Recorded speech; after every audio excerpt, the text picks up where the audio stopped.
36 વર્ષ પહેલા જેને અમેરિકા છોડી દેવા માટે ઓર્ડર કરી દેવાયો હતો તેવા એક દેશીના અમેરિકન સિટીઝન બની ગયા બાદ તેના કેસનું ભૂત છેક હવે કબરમાંથી બેઠું થયું છે. ડિસ્ટ્રિક્ટ ઓફ ઓરેગન દ્વારા તાજેતરમાં જસવિન્દર ઉર્ફે બલવિન્દર સિંહ નામના આ 54 વર્ષીય દેશીને અપાયેલી યુએસ સિટીઝન રદ કરી તેને ઇન્ડિયા ડિપોર્ટ કરી દેવા માટે સિવિલ ડિનેચરલાઇઝેશન કમ્પ્લેન ફાઇલ કરવામાં આવી છે. જસ્ટિસ ડિપાર્ટમેન્ટનો આક્ષેપ છે કે બલવિન્દરે પોતાનો ભૂતકાળ છુપાવવાની સાથે અમેરિકા છોડવાનો ફાઇનલ ઓર્ડર આપી દેવાયા બાદ પણ ફ્રોડ કરીને સિટીઝનશિપ પ્રાપ્ત કરી છે. 34 વર્ષ પહેલા રિમૂવલ ઓર્ડર નીકળ્યા બાદ 2003માં ગ્રીન કાર્ડ અને 2013માં સિટીઝનશિપ પ્રાપ્ત કરનારો જસવિન્દર ઉર્ફે બલવિન્દર કઈ રીતે પકડાયો તેનો સમગ્ર ઘટનાક્રમ પણ ખૂબ જ રસપ્રદ છે. કોર્ટમાં રજૂ કરવામાં આવેલા ડોક્યુમેન્ટ્સ અનુસાર જસવિન્દરે સૌ પહેલા ઓગસ્ટ 1990માં ઇમિગ્રેશન બેનિફિટ માટે અપ્લાય કર્યું હતું. તેણે અસાયલમ માંગ્યું હતું કે પછી બીજા કોઈ સ્ટેટસ માટે અપ્લાય કર્યું હતું તેની કોઈ ચોક્કસ વિગતો જસ્ટિસ ડિપાર્ટમેન્ટે નથી જણાવી, પણ એટલું ચોક્કસ કહ્યું છે કે નવેમ્બર 1990માં જ જસવિન્દરને અમેરિકા છોડી દેવા માટે અલ્ટિમેટમ આપી તેના નામનો ફાઇનલ ડિપોર્ટેશન ઓર્ડર પણ ઇસ્યુ કરી દેવામાં આવ્યો હતો. જસવિન્દરે ત્યારે ડિપોર્ટેશનથી બચવા માટે અપીલ ફાઇલ કરી હતી, પણ તેને રિજેક્ટ કરી દેવાઈ હતી અને 1993માં તેને ઇમિગ્રેશન ઓથોરિટી સમક્ષ સરેન્ડર કરવા માટે આદેશ અપાયો હતો. જોકે જસવિન્દરે ત્યારે પણ અમેરિકા નહોતું જ છોડ્યું અને પોતાની ચોરી પકડાઈ ના જાય તે માટે તેણે નવો જ દાવ ખેલ્યો હતો. ઇમિગ્રેશનના કેસમાં રાહત મળવાની કોઈ જ શક્યતા ન રહી હોવાને કારણે આ મહાશયે નવેમ્બર 1994માં જસવિન્દરના નામે ફરી ઇમિગ્રેશન બેનિફિટ મેળવવા માટે એપ્લિકેશન કરી હતી. બલવિન્દરમાંથી જસવિન્દર બની ગયેલા આ દેશીએ નામ બદલવાની સાથે ડેટ ઓફ બર્થ અને પોતે અમેરિકા ક્યારે આવ્યો હતો તેની તારીખ પણ બદલી નાખી હતી. 1994માં ફાઇલ કરવામાં આવેલો આ કેસ 9 વર્ષ સુધી ચાલ્યો હતો અને ઓગસ્ટ 2003માં ઇમિગ્રેશન જજે જસવિન્દરની એપ્લિકેશનને અપ્રૂવ કરી દીધી હતી. બસ તે જ વખતે જસવિન્દરને ગ્રીન કાર્ડ મળી ગયું હતું અને ત્યારબાદ તેણે સિટીઝનશિપ માટે અપ્લાય કર્યું હતું અને જૂન 2013માં જસવિન્દરની નેચરલાઇઝેશનની એપ્લિકેશન પણ અપ્રૂવ થઈ ગઈ હતી.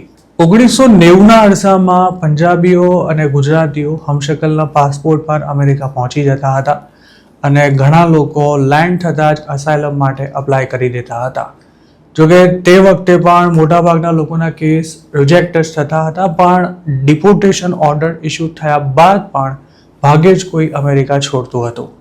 આવા લોકો પાસે પોતાનો પાસપોર્ટ ન હોવાથી તેમને ડિપોર્ટ કરવાની પ્રોસેસ પણ ખૂબ જ અટપટી બની જતી હતી, જેથી તેમને આઈસમાં નિયમિત હાજરી પુરાવવાની શરતે અમેરિકામાં રહેવાની મંજૂરી આપી દેવાતી હતી.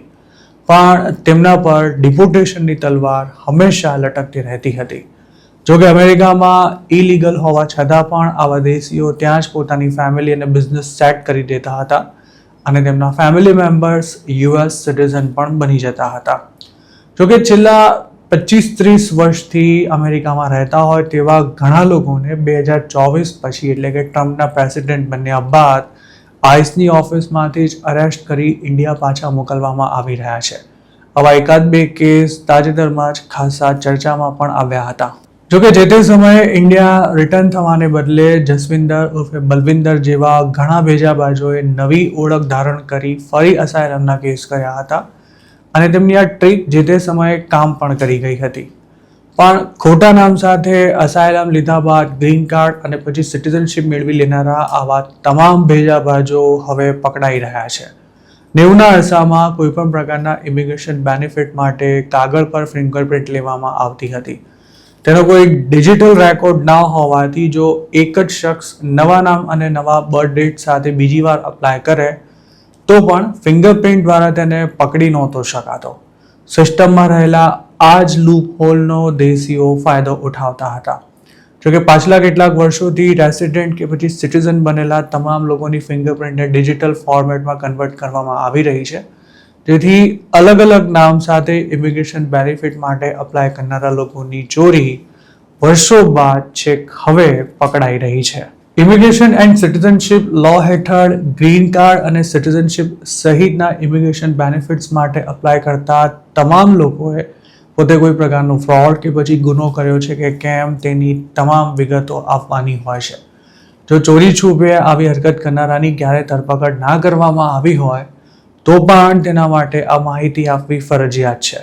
બલવિંદર ઉર્ફે જસવિંદરે સિટીઝનશીપના ફોર્મમાં પોતે ખોટા નામ સાથે અપ્લાય કર્યું હોવાની સાથે અગાઉ ઇસ્યુ થયેલા ડિપોર્ટેશન ઓર્ડરની વિગતો પણ છુપાવી હોવાથી કાયદા પ્રમાણે હવે તે ડિપોર્ટ થવાને પાત્ર ઠરે છે. જોકે તેણે સિટીઝનશીપ લઈ લીધી હોવાથી હવે કોર્ટ પ્રોસેસ વિના તેને ડિપોર્ટ કરી શકાય તેમ નથી. જસવિંદરને ડિપોર્ટ કરવા માટે સૌ પહેલાં તો તેની સિટીઝનશીપ રદ કરવી પડશે.